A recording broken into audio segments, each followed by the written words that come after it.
Carpe hilares, fugetaceo, non revocanda dies. Hello everyone. Last time around we looked at how to keep our eyes fixed on death so that we can plan our life accordingly. But we did not get to know much about planning our lives. We got some advices from the sage Samuel Johnson about how to manage our desires, griefs, and fears. But he does not address how to plan life as a whole in that essay on death. No matter how much death reigns over the world, it is also true, as can be seen all around in common experience, that we forget about it and continue to make plans of life. Yes, it is wrong to forget our mortality, for sure, but Johnson is a balanced writer. We have seen that he writes as much on death as on life so that we can have a balance between the two. Which means that despite death being ever present, we should not just stop planning for our future. In fact, we cannot do that. We are thrown into the world which is conditioned by time. And since the world does not spin according to our will, we must spin according to the world. Furthermore, and most importantly, it keeps on spinning. So we cannot stay still. Schopenhauer gave an excellent example to make us understand this business of spinning. He said that we should consider ourselves running on a wheel that is going down the mountain slope. We have to run according to the pace of the wheel. If we run too fast, we will tumble. And if we run too slow, we will tumble in that case as well. So we have to measure our steps in the walk of life according to the pace of the world. And Johnson is not blind to this condition. Therefore, we should not get the idea that he is on the side of the death and wants us to keep planning ahead. But given his wisdom, he would want us to plan wisely. Or I should say, act wisely. For this, he wrote an essay entitled Omar's Plan of Life, which we are going to peruse today. This essay can be compared with the essay on Ertugrul, because once again we have an Eastern character in this essay who sheds light on how to live a good life. But Johnson does not pick the ideal person whom we should follow step by step. He teaches us through contradiction. That is to say, that he presents us characters that did not lead the life that all of us must lead. Teaching through affirmation requires explanation of precisely what one should do. It borders on the style of divine scriptures that contain instructions starting with "thou shalt." We do not find this in Johnson's essay. He taught through negation. It has the advantage of presenting the idea that must not be followed, and it depends upon the reader how he or she decides to come up with his or her own ideas. It is pretty much like putting a sign on the road that do not go from here because there is danger ahead, whereas there are many other ways that can be followed to reach the required destination. We find this kind of pedagogical style in Omar's Plan of Life. But at the same time, we are at the risk of misunderstanding the larger purpose of Johnson's task if we focus on this aspect only. As we have seen in other videos, his fundamental task in each of the essay has been to provide the foundational principles of human condition while providing a living example. Each one of us has a different set of circumstances. We are always faced with different demands from the world, and each one of us reacts accordingly. Nonetheless, foundationally speaking, as a human, we are all one. Therefore, the knowledge of foundational principles helps us realize where we have been going wrong and how can we rectify our mistakes. So let's get to know who is Omar. Johnson begins as following. Quote open. Omar, the son of Hussein, had passed 75 years in honor and prosperity. The favor of three successive caliphs had filled his house with gold and silver, and whenever he appeared, the benedictions of the people proclaimed his passage. Quote close. As said earlier, we are concerned in this essay with the charting out of our lives, making plans about future. And then there comes a day when we sit down and moan about the things we decided to do and could hardly manage to execute just a handful of them. Here we have an old character, which means that Johnson wants to retrospectively enlighten us about this man's life. And furthermore, he belongs to the elite class or the ruling class. The choice of kings, princes, and caliphs is not arbitrary in Johnson's writings.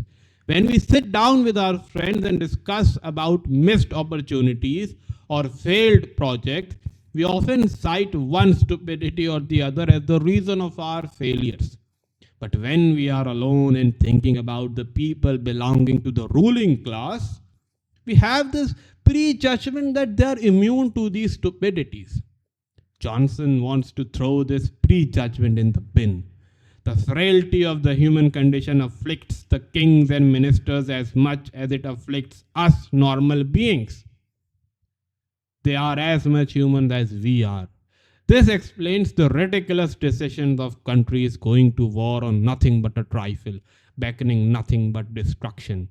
As Shakespeare said, to err is to human. Now, the life of this man named Umar has stepped into the very steep slope of old age during which everything hurts. He has seen all, he has suffered all, he has enjoyed all. He has lived a life full of pleasantries in court. He has purchased every luxury on offer, and now he sits at the doorsill of death. Right after introducing the economic class of this character, Johnson decides to use the words as slaves and comes up with this unmatched description of the old age. Quote open. Terrestrial happiness is of short continuance. The brightness of the flame is wasting its fuel. The fragrant flower is passing away in its own odors. The vigor of Omar began to fail. The curls of beauty fell from his head. Strength departed from his hands and agility from his feet. He gave back to the caliph the keys of trust and the seals of secrecy, and sought no other pleasure for the remains of life than the converse of the wise and the gratitude of the good. Quote close. In the previous video, we talked in detail about how mortality rules unabated in this universe. Whether it be a flower, a gushing river, or a beautiful demoiselle, everything and everyone is subjected to aging and dying. Umar is wise in the sense that he has finally realized this truth and distanced himself from the matter of courts, because any time that angel of death would appear, who when entered the court of Solomon was asked by the king Solomon that nobody could enter my palace without permission. Who gave you permission to come here? The angel of death replied that he needs no one's permission. He took the soul of the king away while he was standing, and only after his walking stick was eaten by termites he fell. And people got to know that he is dead. So that seems a good realization on Umar's part. And moreover, his decision to accompany and converse with the wise is also commendable. Up until now, we have received a very wise, sage-like image of Umar. He looks unperturbed, calm, and almost certain of what he wants to do in his life. So just to provide you with an alternate summary of Umar's life, we can say that he is a man who seems to have lived a calm, prosperous life under the tutelage of different caliphs. And in his final days, he has followed the Socratic advice that unreflective life is not worth living. Hence, he would spend his time discussing matters of knowledge with the wisest men of his city. Good enough. No problem. No problem. Johnson is a satirist. He can upend the perspective and the story and our judgments and our emotions with just a single phrase. He continues the story thus. Quote open. The powers of his mind were yet unimpaired. His chamber was filled by visitants eager to catch the dictates of experience and officious to pay the tribute of admiration. Khalid, the son of the viceroy of Egypt, entered every day early and retired late. He was beautiful and eloquent.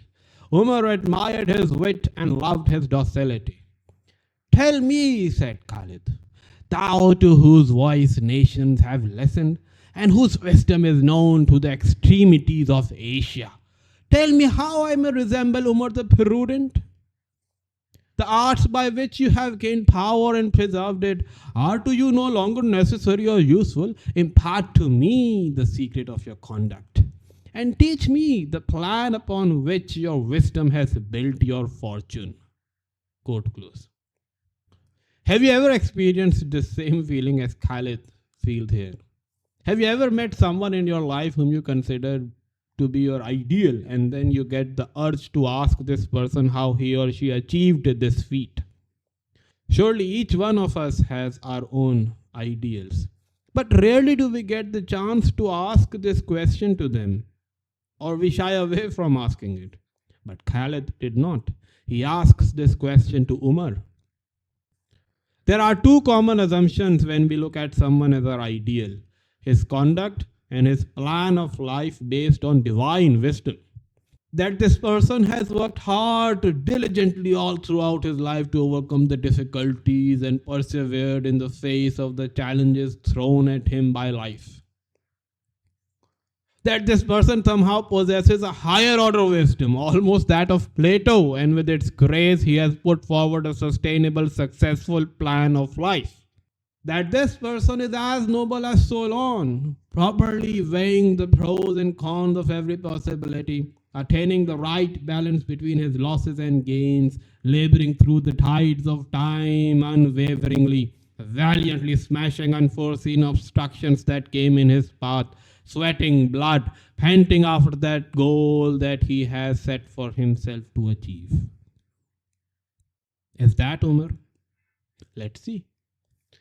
Here comes Johnson with a thunderbolt, a jolt that would strike us down to nothing. His words are like medicine for soul. The doctor of the soul scribbles Umar's response thus. Quote open. Young man, said Umar, it is of little use to form plans of life. When I took my first survey of the world in my 20th year, having considered the various conditions of mankind, in the hour of solitude I said thus to myself, leaning against a cedar which spread its branches over my head, 70 years are allowed to men. I have yet 50 remaining. 10 years I will allot to the attainment of knowledge, and 10 I will pass in foreign countries. I shall be learned, and therefore shall be honored. Every city will shout at my arrival, and every student will solicit my friendship. 20 years thus past will store my mind with images, which I shall be busy through the rest of my life in combining and comparing. I shall revel in inexhaustible accumulations of intellectual riches. I shall find new pleasures for every moment, and shall never more be weary of myself. I will, however, not deviate too far from the beaten track of life, but will try what can be found in female delicacy. I will marry a wife beautiful as the Houris and wise as Zubaydah. With her I will live 20 years within the suburbs of Baghdad, in every pleasure that wealth can purchase and fancy can invent. I will then retire to a rural dwelling, pass my last days in obscurity and contemplation, and lie silently down on the bed of death. Through my life it shall be my settled resolution that I will never depend upon the smile of princes, that I will never stand exposed to the artifices of courts. I will never pant for public honors, nor disturb my quiet with affairs of state. Such was my scheme of life, which I impressed indelibly upon my memory. Quote close. Our plans are pretty much like Omar's, ain't it? What is most surprising about our plans is that they reek of glory all throughout. We want glory of the mind. We want to devote our time to the pursuit of knowledge. We yearn to become so wise that we know everything. Or a better version of this goal was explained by Sartre when he said that he wanted to be the one who knew the most about everything. So we want to know the most about everything. We want to become a Socrates before whom even the Delphic oracle would bow down. We want to go on a world tour, and not just that, we want to go on a comfortable cruise with luxuries abound, with people serving us even a glass of water. We want to see Mona Lisa at the Louvre. We want to see the Mount Everest with our naked eyes. We want to aggrandize our travels and make vlogs and write books like Marco Polo. No matter how much we curse our minister, all of us covet that seat of minister. We want to become demigods. We want to taste divinity, the rule over all. We all vie for it with the plan of becoming a Solomon. Not a Pharaoh, no, a Solomon, yes. We want to be the ruler under whose command the winds blow. We want the whole animal kingdom to gather on the swing of our finger, and all jinns to bow before us. Not just humans, even jinns. We want to marry a Zubaida. We want to become as beautiful as Joseph, so that women cut their fingers with just a glance on our face. We want to have access to all pleasures on offer in the world. Umar is not just a character. You might have realized by now, Umar is you and me. Take a bow, Johnson. You do not need to tell us that Umar did not achieve any of this. We have understood it. But will he stop? No. Neither do we want him to stop. After having stunned us with Umar's vulnerability, he almost reduces his plans to rubble with these words. Quote open. The first part of my ensuing time was to be spent in search of knowledge. And I know not how I was diverted from my design. I had no visible impediments without, nor any ungovernable passions within. I regarded knowledge as the highest honor and the most engaging pleasure. Yet day stole upon day, and month glided after month, till I found that 7 years of the first 10 had vanished, and left nothing behind them. I now postponed my purpose of traveling. For why should I go abroad while so much remained to be learned at home? I immured myself for 4 years and studied the laws of the empire. The fame of my skill reached the judges. I was found able to speak upon doubtful questions and was commanded to stand at the footstool of the caliph. I was heard with attention. I was consulted with confidence, and the love of praise fastened on my heart. Quote close. I know not how I was diverted from my design. The bumper sticker phrase, the moral of the story, the phrase that you can take home from this video. Day steals on day, months glide by as we plan, and that is the thing. We keep on planning and not acting. The sky is lighted and then darkens. 7 winters came and passed for Umar. 7 summers devoured his life. And where does he find himself? He got lost in immediacy. The clock never stops running. And the more we delay in our plans, the more we get seduced by the present, mostly because of panic. We always say, we have not achieved anything yet, so let's at least do something. And once we begin that project, we get sucked into the oblivion of time. We all may plan to become a Socrates, but ask for yourself, did Socrates ever plan on becoming a Socrates? No, never. Socrates was Socrates because he knew that he knows nothing, let alone plan anything. He knew that what we mortals call planning is nothing but a child's play to organize a haphazard life ruled by fate and depreciated by time, neither of which we can control. We all may plan to become Marco Polo, but we forget that it was Kublai Khan who commissioned him to write his travel books. He did not plan to do so. We all may plan on becoming a Solomon to rule justly, but we often forget that he did not plan to be a king. His father was a king, and it was in his fate to become one as well.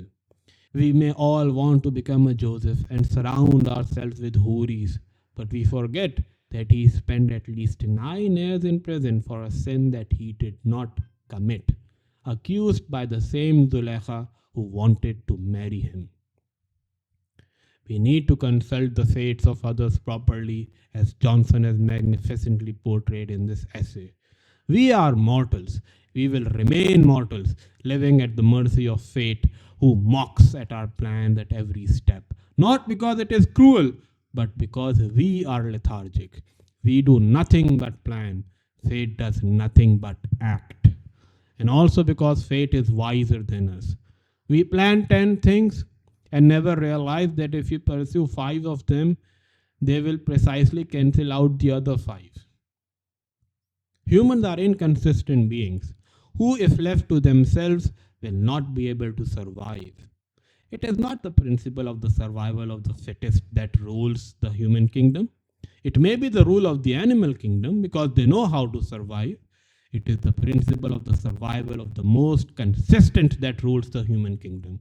But none of us can stick to it for longer, which is why we need fate that rules consistently. And thanks to fate that we survive. Now look at Omar and see how he also verifies the inconstancy embedded in everything human. Quote open. I still wish to see distant countries, listen with rapture to the relations of travelers, and resolved sometime to ask my dismissal, that I might feast my soul with novelty. But my presence was always necessary, and the stream of business hurried me along. Sometimes I was afraid lest I should be charged with ingratitude, but I still proposed to travel, and therefore would not confine myself by marriage. Quote close. He could not marry because he wanted to travel. Consequence, he neither married nor traveled. Johnson continues to smash the shimmering calmness that rules the exterior demeanor of these so-called worthy people, while beneath it rule the thousand storms that twist and turn all our hopes and plans for the future. Quote open. In my 50th year, I began to suspect that the time of traveling was past, and thought it best to lay hold on the felicity yet in my power and indulge myself in domestic pleasures. But at 50, no man easily finds a woman beautiful as the Houris and wise as Zubaydah. I inquired and rejected, consulted and deliberated, till the 62nd year made me ashamed of gazing upon girls.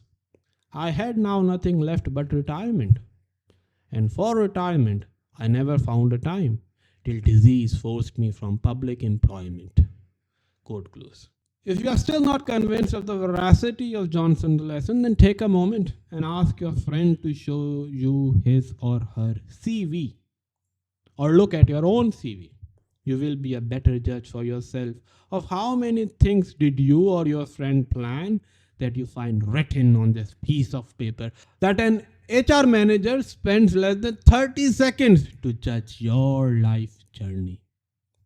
O frailty, thy name is human. We may not have learned how to plan our lives, but certainly we have learned one thing.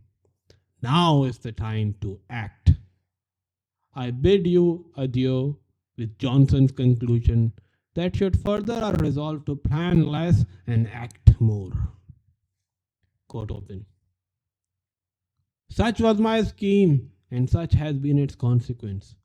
With an insatiable thirst for knowledge, I trifled away the years of improvement. with a restless desire of seeing different countries. I have always resided in the same city. With the highest expectation of connubial felicity, I have lived unmarried. And with unalterable resolutions of contemplative retirement, I am going to die within the walls of Baghdad. Quote close. Thank you, everyone.